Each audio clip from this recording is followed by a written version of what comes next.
you treat a child, that's how I'm seeing persons in Kingston, they treat their dogs like actual children. Yeah, and that's a service that we offer to them. Renee's Palace Pet Resort, it started out being solely a pet boarding business, and then we evolved into dog grooming. We now do doggy daycare where parents would take their pets during the daytime while they're at work or socializing or running errands. We also do dog training. So we have two aspects of dog training: obedience training, where we would teach our dogs certain commands such as sit, stay, come, how to get them to actually listen to you. So if, for example, if they're going through the gates, you can say come, and they'll actually recall the command and come to you. We also do potty training, where we teach our dog to pee on the outside and not to mess on the inside in your home.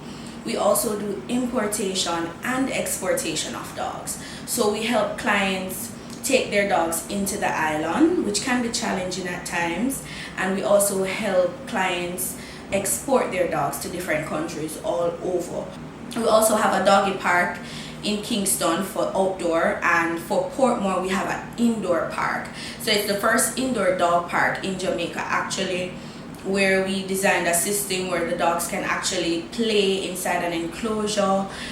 They get to pee and poop in the same enclosure. The enclosure is then washed down with a chemical called wishy wash, and it goes into the piping system and out. Daycare, as the words day, it's just for persons to come during the daytime. So we're open from 7 a.m. to 7 p.m. in Kingston.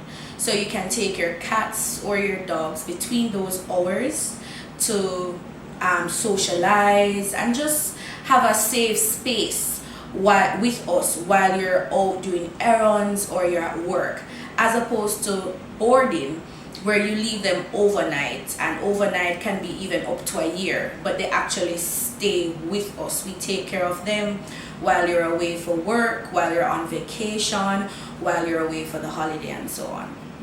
How important have you realized that aspect of the business was needed in Jamaica?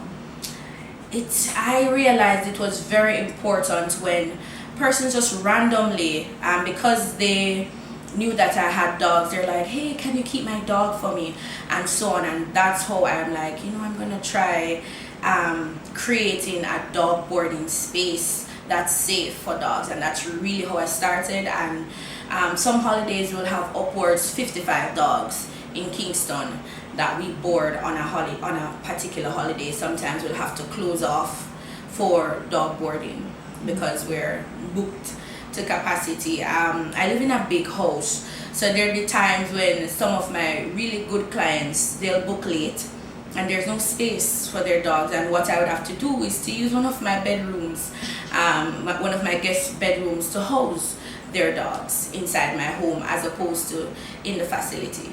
There are actually a lot of dog lovers out there, persons who treat their dogs like it's actual children. We have many clients in Kingston that bring their dogs for daycare. So those are our monthly clients. So they get a monthly bill. They drop off their dogs 7, 8 o'clock in the morning, pick them up at 7 o'clock in the night. There are two particular clients in Kingston that we have that even up to midnight, because we charge overtime after closing hours, they're picking up their dog at midnight.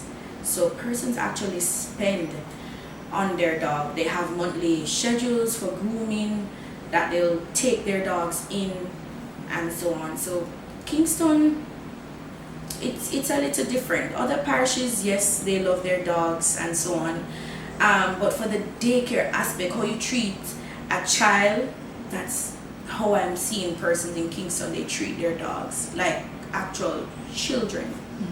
Yeah, and that's a service that we offer to them. On a day-to-day basis, once we follow instructions, I always tell my staff, treat the dogs as though they're your children or your sibling, then you have no issue with taking care of them.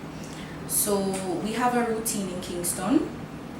Once the dogs are let outside, there is someone on the playground with them to ensure that there are no fights, to ensure that there are no matings. In the past, we have had accidents with accidental matings.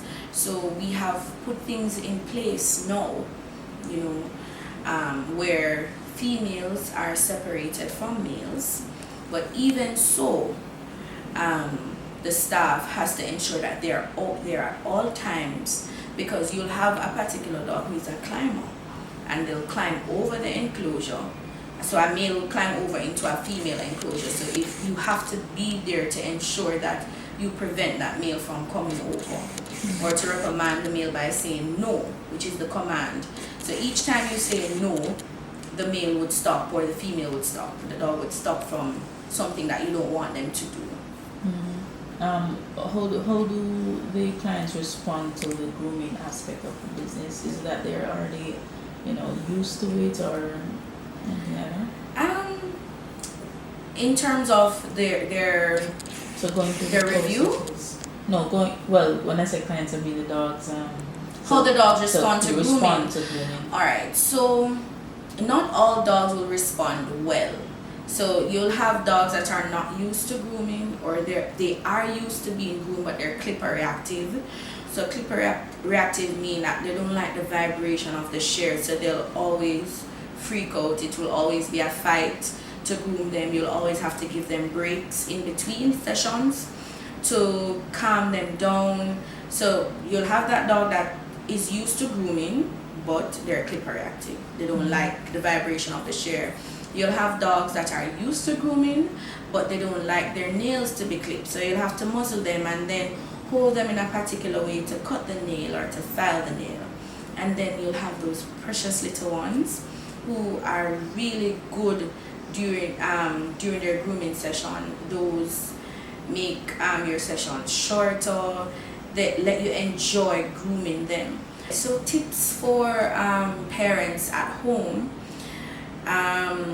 brush your dog at least 3 times a week.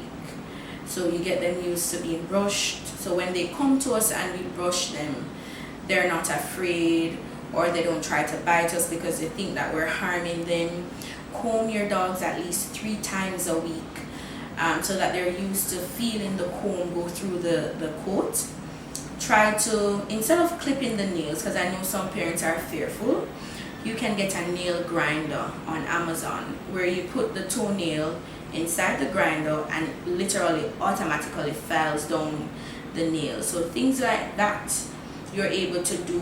Use the comb, and if you're not able to comb the hair, because some dogs don't like when you touch the face, so use the comb and gently move the hair so that they are used to something being in their face. So when they come to grooming, they won't freak out when we put a comb to the top of their head or comb out the side of their face.